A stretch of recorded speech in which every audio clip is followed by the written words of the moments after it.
Assalamualaikum warahmatullahi wabarakatuh. Waalaikumsalam warahmatullahi wabarakatuh. Jumpa lagi dengan saya dalam channel Pesan Bunyai tentang pentingnya belajar makrifat.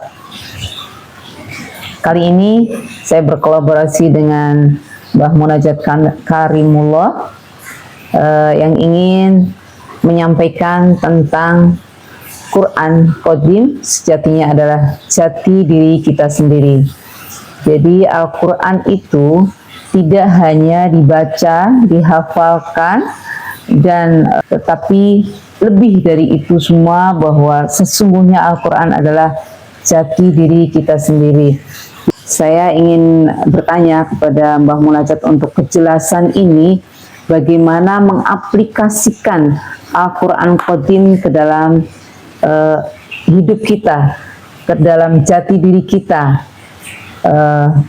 melalui tali wasilah tentunya. Monggo dijelaskan Mbah Munajat. Terima kasih Bunyai. Kita mencoba mengelaborasi apa itu Al-Quran dan hubungannya sebagai kitab jati diri, kitab bagi diri sendiri. Ini adalah pemahaman dimensional yang tidak bisa dipahami dengan secara general, secara gebiah-uyah. Jadi kita harus paham dulu dimensi-dimensi pemahaman. Jadi mungkin sebelum sampai ke situ ada baiknya kita urai dulu ya konstruksinya gitu. Konstruksi dari Quran Qadim. Bahwa Allah itu kan maha berkalam itu ya. Wujud dari maha berkalam itu namanya kalamullah. Kalamullah ketika berada di alam maha qadim, di alamnya ketuhanan, maka di sana tidak ada apapun, maksudnya tidak ada sesuatu apapun yang serupa dengannya. Sebagaimana laisa kamitslihi syai'un dan wa lam yakul lahu kufuwan ahad, termasuk sifat-sifatnya, nama-namanya, af'alnya, perbuatannya, termasuk kalamullahnya. Jadi tidak ada Allah kemudian berkata ikro gitu ya, nggak ada. Itu ikro kan bahasa di alam realitas di dunia ini gitu.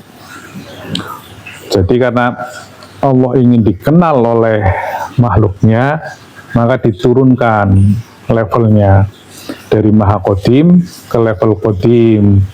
Itulah yang banyak termaktub di dalam kitabullah, terutama di dalam Al-Quran yang menyebutkan sebagai lauh mahfud gitu. Bahwa sistem informasi yang bentuknya adalah nur atau cahaya, atau dalam ilmu fisika disebut sebagai partikel gelombang. Jadi di sana isinya ya coding-coding saja gitu. Belum mewujud sebagaimana yang kita pahami di alam realitas ini gitu. Di alam tersebut juga tidak ada kata, tidak ada huruf gitu. Jadi silakan dicari di sana ketemu ikro gitu ya enggak juga gitu. Ketemu alif lam mim gitu ya enggak juga itu. Jadi hanya coding gitu. Namun itu bisa dibaca bagi hamba-hamba yang disucikan ruhaniyahnya, sebagaimana surat Al-Waqiah ayat 78 sampai 80 itu sudah jelas di situ menyebutkan Quran itu ada di Lauh Mahfud, kemudian bisa dibaca oleh hamba yang disucikan ruhaniyahnya. Nah ini dulu perspektif ini dulu. Kemudian ada manusia-manusia di setiap zaman yang disucikan ruhaniyahnya, yang bisa membacakan kalam qadim tersebut. Jadi Rasulullah Muhammad itu diberikan kewahyuan untuk membacakan kalam qadimnya Allah itu, dibacakan kepada manusia di muka bumi ini. Jadi, dan tidak hanya Rasulullah, dari zaman-zaman terdahulu, dari misalnya yang jelas tertulis kan ada Nabi Musa dengan kitab Taurat, kemudian Nabi Isa dengan kitab Injil, kemudian Nabi Daud dengan kitab Zabur, dan Rasul Muhammad dengan kitab Al-Quran. Tetapi apakah manusia biasa bisa membaca Quran Qadim itu? Nah, ini juga pertanyaan menarik juga gitu ya. Tapi yang pasti di setiap zaman ada utusan yang bisa membaca Quran Qadim tersebut. Tetapi intinya bahwa Quran adalah sebagai petunjuk hudalinnas bagi seluruh manusia. Dan siapapun manusianya, ketika dia ruhnya disucikan, maka dia bisa membaca kalam qadimnya. Ketika membaca kalam qadim, artinya di sana pun sudah tidak ada huruf, tidak ada suara itu, tetapi dia akan dipahamkan dengan pemahaman yang qadim itu. Kurang lebih begitu dulu konstruksinya, Bu Nyai. Siap, Mbah Munajat. Jadi yang qadim itu memang sesungguhnya untuk kitab jati diri kita. Itu tadi disampaikan bagaimana caranya melalui tali wasilah ya. Ini lagi-lagi kita selalu memang harus wajib melalui tali wasilah, karena kita manusia biasa, kita tidak akan bisa mendownload Al-Quran itu kalau kita tidak tersambung. Karena di dalam Al-Quran juga sudah disampaikan ya, di Alif Lam Mim konstruksinya kan, Alif Lam Mim kan konstruksinya juga demikian ya, bangun ya, bertali. Jadi dari Allah sendiri yang ada di Maha Qadim, kemudian lamnya malaikat membawa wahyu, kemudian mimnya adalah Rasul utusan Allah. Nah, ini kemudian yang bisa menyampaikan kepada manusia karena dimensinya sama-sama di alam dunia gitu ya, Mbak Mun ya. Sehingga nanti kita bisa masuk ke dalam bagaimana mengaplikasikannya Al-Quran itu menjadi jati diri seperti yang kita alami saat ini. Kan kemarin kita sampaikan juga bahwa sesungguhnya Al-Quran adalah jati diri kita sendiri sebenarnya. Ini dia. Jadi mungkin bisa dilanjutkan untuk penjelasannya, Mbah Mun.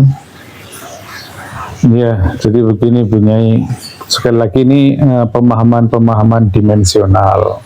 Pemahaman yang tadi disampaikan oleh Bu Nyai itu adalah pemahaman pada level qadim itu. Artinya kita bisa memahami hal tersebut ketika ruhaniah kita yang membacakannya gitu. Ketika kita masih pakai alam realitas, maka alat pembacanya tetap pembaca virtual, itu indrawi kita, itu indrawi kita berkelindan dengan akal, itulah pemahaman akal rasional. Nah, qadim itu berbeda. Qadim itu seluruh perangkat-perangkat itu dinonaktifkan, yang aktif hanya ruhaniahnya saja. Maksudnya ruhaniahnya yang sebagai panglimanya, yang lainnya akan mengikutinya. Sehingga ketika manusia sudah pada tahapan seperti itu, ruhaniahnya sudah aktif, sudah menjadi panglima dalam diri kita, maka dimungkinkan untuk bisa membaca Quran Qadim. Nah, ketika sudah pada tataran itu, maka di sana sudah tidak ada lagi nama, sudah tidak ada lagi atribut gitu. Jadi ruhaniah kita kalau sudah masuk ke dimensi qadim, ya sudah menjadi hanya diri sendiri itu gitu. Tidak ada hubungan anak dan bapak, suami istri itu di sana sudah tidak ada, jenis kelamin itu sudah tidak ada gitu. Itulah diri sejati yang sesungguhnya itu. Kita sudah pada sampai ke level qadimnya. Nah, memang betul untuk bersambung ke situ tetap harus melalui tali wasilah, karena itu adalah channelnya Allah itu. Channelnya Allah untuk bersambung dengan makhluknya, itulah yang namanya tali wasilah. Jadi tetap lewat itu gitu. Nah, tadi yang disampaikan Bunyai alif lam mim itu adalah konstruksi tali wasilah itu. Jadi berjenjang. Sebenarnya itu yang tadi disebutkan itu. Alif itu adalah representasi dari Allah di alam Maha Qadim. Lam itu adalah representasi dari malaikat yang ada di alam Qadim, dan mim adalah representasi Nabi Muhammad di alam realitas itu. Itu konstruksinya seperti itu. Bagaimana cara membuktikannya? Nah, ini Qadim, sekali lagi ini Qadim. Pemahaman itu tidak bisa juga kalau diuraikan dengan panjang lebar, dengan argumentasi, akhirnya menjadi relatif. Tetapi banyak ayat-ayat yang konstruksinya itu seperti itu. Misalnya, Innallaha wa malaikatahu yusholluna 'alan nabi. Innallaha, sesungguhnya Allah kan itu Allah. Wa malaikatahu, dan malaikat-malaikatnya. Yusholluna 'alan nabi. Nabi itu di dunia ini kan. Jadi Allah di Maha Qadim, malaikat di Qadim, dan Nabi ada di realita di dunia, alam dunia ini. Dan banyak sekali sungguhnya ayat-ayat yang konstruksinya itu seperti itu. Jadi begitu Bunyai itu. Jadi tidak asal nanti wah ini ayat ini hanya untuk saya saja. Nanti pada endingnya akan sampai ke sana, tapi kita bertahap saja dulu gitu. Jadi kita bisa sekarang sudah bisa membedakan lah mana diri ini sebagai kesadaran di alam realitas yang mengikuti hukum-hukum sunatullah, hukum-hukum dunia, dan bagaimana ketika kita naik dimensi masuk ke dalam alam qadim itu. Disitulah kita punya kemampuan untuk membaca atau memahami ayat-ayat qadim tersebut. Demikian Bunyai.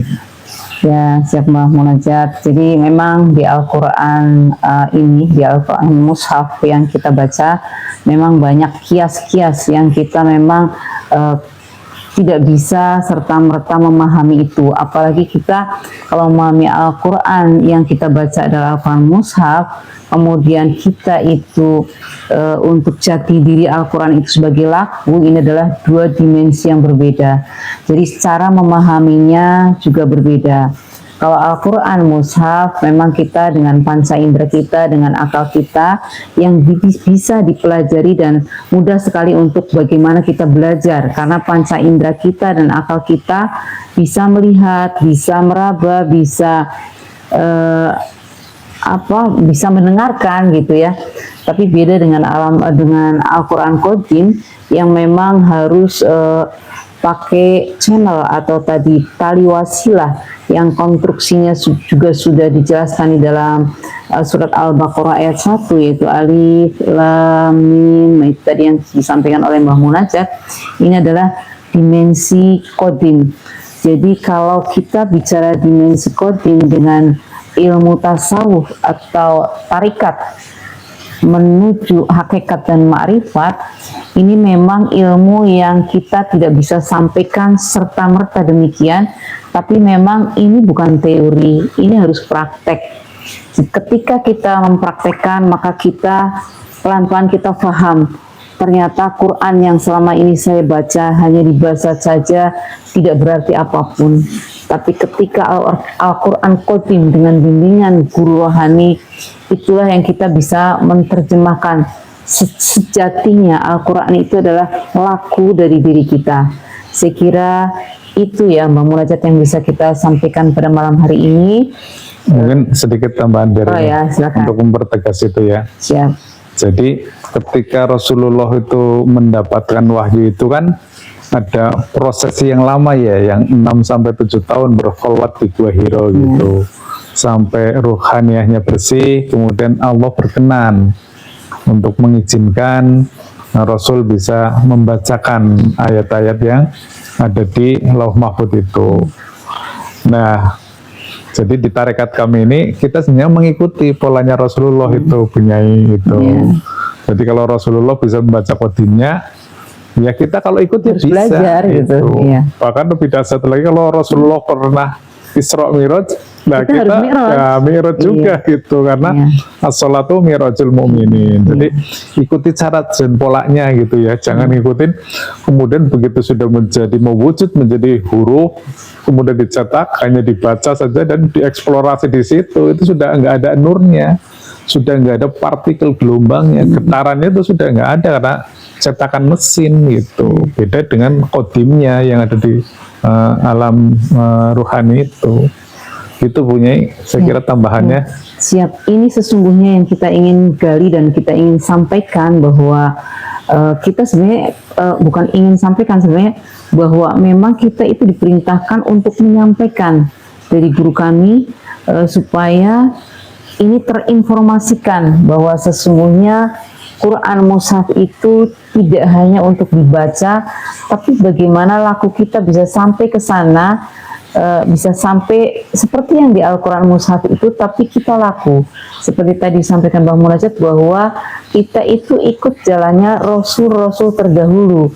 Kalau kita bicara tentang Quran Qadim yang tadi disampaikan Bang Munajat ini, adalah sejatinya kita ingin menyampaikan bahwa Al-Quran itu kalau kita bacain kan ada dua dimensi yang berbeda ya, ilmu ini tadi yang saya sampaikan sebelumnya, bahwa ini ada Al-Quran Qadim dan Al-Quran Mushaf, supaya kita tidak menjadi bingung bahwa yang kami sampaikan adalah Quran Qadim yang memang tidak hanya dibaca, tidak hanya dibaca dan tidak tertulis, tetapi kita bisa paham dan mengalami.